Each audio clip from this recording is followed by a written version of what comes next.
island off the Adriatic there. And I think when I think of people drowning, I think of people kind of going every which way.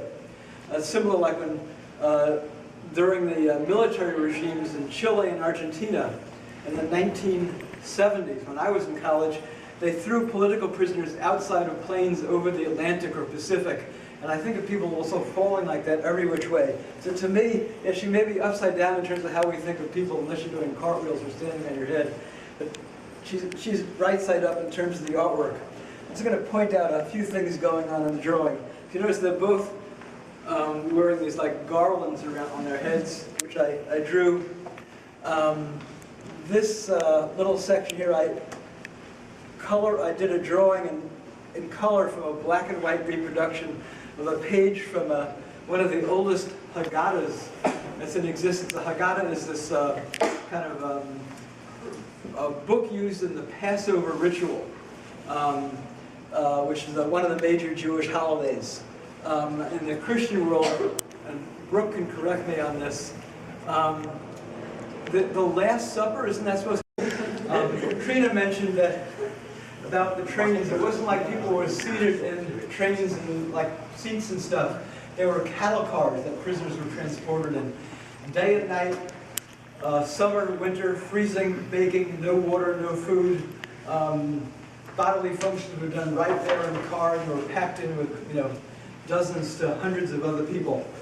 This is the photograph of the man that I did. Why don't you come closer, please? I want everybody to be able to see what I'm talking about. So people can come around this way where you got like 4 or 5 here.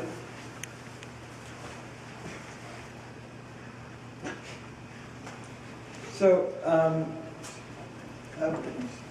back in, when this was in any academic class, and I gave a slide presentation, pre-PowerPoint, things change, especially for young people your generation. It's like stuff's changing all the time in terms of communication. I don't even have a cell phone yet, I'm really out of the loop here. And he told me his parents were from Haifa, and then I saw him once after that. A few years later, we had both gone to an international conference on the Holocaust in education at Israel's Holocaust Memorial called Yad Vashem in Jerusalem. And then that was in June of 2006. Dani told me that he had several photographs that his mother had. His mother was Croatian Jewish. This is like way far from Poland, like Southern Europe. And he mailed me these photographs. And that was like this was summer of 2006.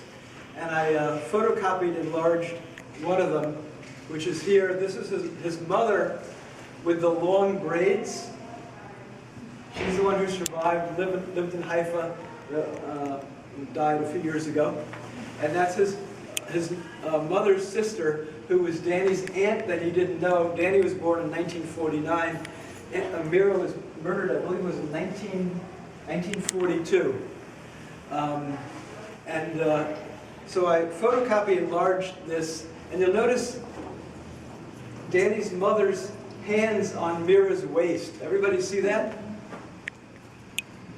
And then when I did the drawing, can everyone see? You can come squeeze in closer here, don't be shy. There's the Mira's sister's hands. What's the first thing that, I get comments on this all the time, or ask a question. What question do I get asked about this?